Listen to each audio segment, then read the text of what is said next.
द्वेषानं द्वेषाला जिंकता येत नाही असं गौतम बुद्धानं म्हटलेलं आहे. आणि प्रेमानं जग जिंकता येतं असंही म्हटलं जातं.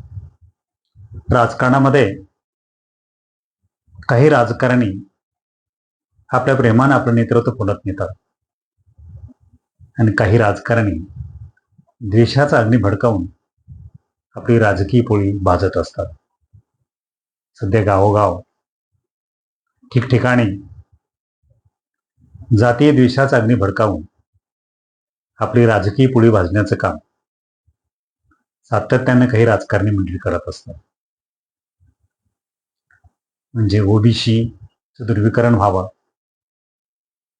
हिंदूंचं ध्रुवीकरण व्हावं, मराठ्यांचं ध्रुवीकरण व्हावं, अशा पद्धतीचं राजकारण सध्या महाराष्ट्रामध्ये देशामध्ये खेळलं जातं, रंगवलं जातं. आणि त्यासाठी महाराष्ट्रांच्या अस्मितांचा, महापुरुषांचा सर्रास वापर केला जातो. छत्रपती शिवराय हे आपल्या राष्ट्राचा आराध्य दैवत. छत्रपती शिवराय म्हणजे स्मृतीचा जिवंत झरा. शिवचरित्रातून आपण अनेक प्रेरणा घेत असतो.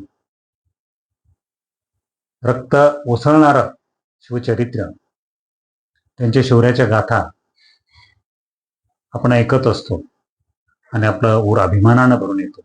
जरांगे पाटील संघर्ष योद्धा यांनी आपली भूमिका स्पष्ट सांगितलेली आहे, ती एकदा ऐका.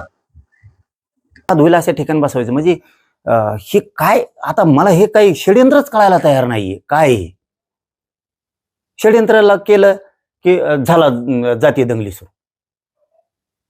परत मराठा समाजाची पोरं आम्हाला फोन करतात की तास असं झालंय. अरे हे काही षड्यंत्र आहे का? हेही मराठा समाजानं बघणं खूप गरजेचं आहे. आपल्यापासून दलित मुस्लिम तुटला नाही पाहिजे, आपल्यापासून बहुजन वर्गातला माणूस तुटला नाही पाहिजे, आपल्यापासून धनगर हे सगळे समाज, लमाना समाज, जेवढे समाज आहेत हे समाज तुटले नाही पाहिजेत. मग हे मराठ्यांपासून तोडण्याचं कोणाचं काही षड्यंत्र आहे का? हे सुद्धा मराठा समाजाने बघितलं पाहिजे, विचार केला पाहिजे याच्यावरती. आपला राजा आपल्यासाठी प्राण आहे, तिथं कॉम्प्रोमाइजच होऊ शकत नाही. तुम्ही पुतळेही बसवा, हरकत नाही, पण तुम्ही त्याच्या आडून काही कोण करतंय का? आपल्यात तेढ निर्माण करतंय का? मराठ्यांच्या विरोधात दुसऱ्या जाती जात आहेत का? हे घालण्याचा प्रयत्न केला जातोय का? हे कोण करतंय हे पण आपण बघितलं पाहिजे ना, का सगळ्याच या अंगावर घ्यायचे आहे? हे सुद्धा त्याच्यात खूप मोठं षड्यंत्र असू शकतं असं वाटतंय. आणि त्याच्या शोधात मी तर 100% जाणार, 100% जाणार आहे. हे पुतळे देतंय कोण? देणारा कोण? हे लोकांमध्ये गैरसमज काय? कुणीतरी याचा माझ संघ फोटो काढायचा, सांगायचं मी त्यांच्या संघ आहे. मराठ्यात गैरसमज जाणार पुन्हा. कारण बदनाम मी माझा मराठा समाज व्हायला ना, जाणून बुजून लोक बाकीच्या जातीचे लोक म्हणाले हे आमच्या मुद्दाम दारात आणून बसवायला लागले. बसवणारा बसतोय, मराठा समाज नाही बसवत. ऐकलं तर मनोजदादा जरांगे पाटील यांनी स्पष्ट केलेलं आहे की अशा पद्धतीचे पुतळे उभा करणं किंवा पुतळे उभा केल्यानंतर जातीमध्ये वाद निर्माण होतील अशा पद्धतीचे स्मारक उभा करणं हे कदापि मला मान्य होणार नाही. आणि हे कोण करतंय, का करतंय हे मला पाहायचं आहे. कारण जिथं जिथं अशा पद्धतीचे स्मारक उभे केले गेले तिथं मराठा विरुद्ध अनेक जातीची लोक उभे राहिलेले आहेत. अनेक गावामध्ये, अनेक जाती धर्मामध्ये तेढ निर्माण झालेले आहे. आणि हा जाती तेढ निर्माण होणं, जाती जातीमध्ये द्वेष उभा करणं हे अनेक राजकीय लोक करत आहेत. पुतळा उभा करणं त्यासाठी सरकारी परवानगी असणं, त्यासाठी कायदे आहेत, सरकारच्या परवानगी आवश्यक आहे. हे सारं असताना कुणीतरी पुतळा उभा करतो आणि पुन्हा गावामध्ये वाद तयार होत आहेत. आणि वाद तयार झाल्यानंतर पुन्हा ते वाद भडकवण्यासाठी, त्या आगीत तेल ओतण्यासाठी अनेक जातीतले लोक, नेते तिथे येत आहेत बाहेरून आणि त्या आग भडकवायत आहेत. अशा पद्धतीचं राजकारण केलं जात आहे. म्हणजे म्हणून जरांगे पाटील यांना म्हणायचं आहे की मराठा जातीविषयी कोणीतरी षड्यंत्र असते की काय? कारण जिथं जिथं असं स्मारक उभा करण्याचा प्रयत्न झालेला आहे तिथे तिथं जाती ते निर्माण झालेले आहे. म्हणजे सरकारच्या परवानगीशिवाय एखाद्या महापुरुषाचे पुतळे उभा करणं हा तर गुन्हा आहे. आणि हा गुन्हा असताना सुद्धा बाळू आवारे नावाचा जो काही शिवप्रेमी आहे त्याने अनेक महापुरुषांचे पुतळे उभा करायचा संकल्प केलेला आहे आणि तो पुतळे उभा करतो आहे आणि सरकार त्याला थांबवत नाही. तर त्याचे छत्रपती शिवाजी महाराजांचं स्मारक बसवलं आहे. त्या स्मारकाला आपण परवानगी घेतलेली नाहीये. परंतु छत्रपती शिवाजी महाराजांचं स्मारक बसवायला परवानगी कशासाठी पाहिजे हाही आपला प्रश्न आहे. आणि ज्या पद्धतीच्या सरकारच्या जाचक अटी आहेत त्या अटी या सर्वसामान्याच्यानी होत नाही, म्हणून तो बिना परवाना तो छत्रपती शिवरायांचं स्मारक बसवण्यात आलंय. त्याबद्दल कुठल्याही समाजाला, कुठल्याही जातीला, कुठल्याही धर्माला काही वाईट वाटण्याचं कारण नाही असं आम्ही सगळेजण म्हणतोय. आणि जिथे छत्रपती शिवाजी महाराजांचं स्मारक बसवलंय तिथं हा ठरवून जाणीवपूर्वक वाद केला जातोय. गेल्या 3 वर्षापासून आपण छत्रपती शिवाजी महाराजांचे 400-500 शिवस्मारक बसवलेत. म्हणजे अशा पद्धतीने शेकडो पुतळे स्मारक उभे केले जात असतील आणि सरकार त्याच्यावर काहीच बोलणार नसेल, त्याच्यावर कुठलेही कायदेशीर ऍक्शन घेणार नसेल, तर खरंच सरकारची काय मजबुरी आहे? नेमकं सरकार झोपलेलं आहे का? की एका ठिकाणी नाही, 2 ठिकाणी नाही, अनेक ठिकाणी अशा पद्धतीचे पुतळे उभारले जात आहे. अनेक ठिकाणी जातीमध्ये भांडणं होत आहे. तरी सरकार झोपेचं सोंग का घेतलेलं आहे? तर कुणी जर कायदा हातात घेत असेल तर त्याला आवरणं, त्याला त्याची भाषा समजून सांगणं हे सरकारचं काम आहे.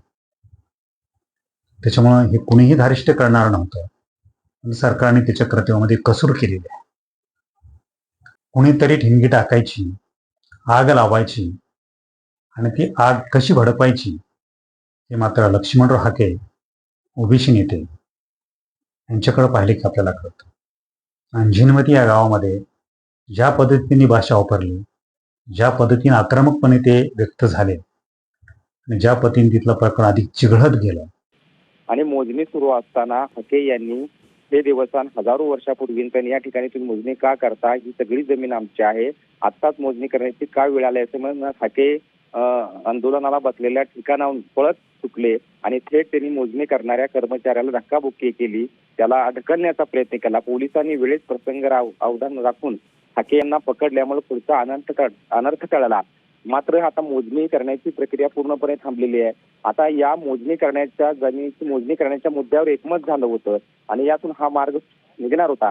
मात्र हीच प्रक्रिया बंद पाडल्यामुळे आता हा प्रश्न कसा सोडवायचा याचा मोठा पेच प्रशासनासमोर निर्माण झालेला आहे. त्याच्या अगोदर बाळू आवारे जे त्यांनी जी काही भाषा वापरलेली आहे, ज्या पद्धतीने शिवराळ भाषा वापरली, अनेक नेत्यांना शिव्या दिल्या, याचे समर्थन होऊ शकत नाही. त्यांनी ज्या पद्धतीनं तिथं स्मारक उभा केलं आणि नंतर पुन्हा शिवराळ भाषा वापरली, अनेक नेत्यांना शिव्या दिल्या आणि पोलिसावरही त्यांनी अनेक प्रकारची आगपाखड केली. तर ही जी काही भाषा आहे म्हणजे बाळू आवारेची असेल किंवा लक्ष्मणराव हाकेची असेल, ही भाषा कुठल्याही जातीमध्ये सलोखा निर्माण करणारी नाही, एकोपा निर्माण करणार नाही किंवा सामंजस्य नाही. तर हे द्वेष आणि द्वेषाचा अग्नी भडकवणारी भाषा आहे. आणि त्याच्यामुळं ह्या सर्व लोकांमागं, या सर्व घटनेमागं कुणीतरी राजकारण करत आहे. त्याला एक गलिच्छ राजकारणाचा वास येतो आहे असं म्हटलं तर अवघड ठरणार नाही. हे काही एका ठिकाणी झालेलं नाही, तर अशा पद्धतीचं राजकारण करण्याचा प्रयत्न अनेक ठिकाणी झालेला आहे. छत्रपती शिवाजी महाराजांच्या स्मारकावरून, पुतळ्यावरून जातीमध्ये तेढ निर्माण करणारं, द्वेष पसरवणारं आणि द्वेषाच्या अग्नीवर आपली राजकीय पोळी भाजून घेणारं राजकारण या महाराष्ट्रामध्ये सुरू झाले की काय? अशा गलिच्छ राजकारणाचा नवा अध्याय या राजकर्त्यांनी सुरू केलाय की काय असं मला वाटतंय. तुम्हाला नक्की काय वाटतं? कॉमेंट करून नक्की मला कळवा. लाईक करा, शेअर करा. जर चॅनल सबस्क्राईब केला नसेल तर जरूर सबस्क्राईब करा. धन्यवाद.